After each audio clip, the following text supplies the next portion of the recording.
बऱ्याच पेशंट्सचा हा प्रश्न असतो की डायबिटीसमध्ये मध खाल्लेला चालतो का?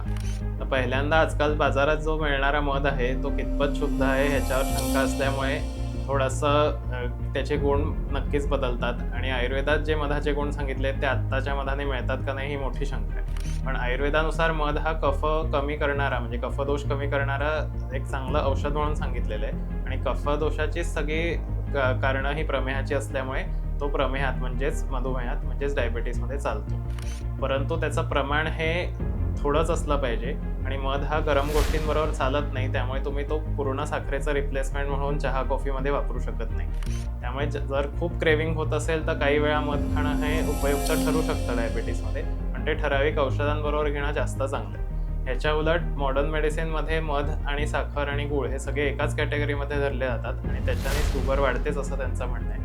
त्यामुळे त्यांच्यानुसार तर मध खाल्लेला सुद्धा चालत नाही. आणि ओव्हरऑल डायबिटीसच्या आजारामध्ये गोड रसाचं म्हणजेच मधुर रसाचं सेवनच कमी करायला सांगितलेलं आहे. त्यामुळे प्रत्येक ठिकाणी मध वापरून तुम्ही जर गोड खातच राहिलात तर डायबिटीस कमी होत नाही.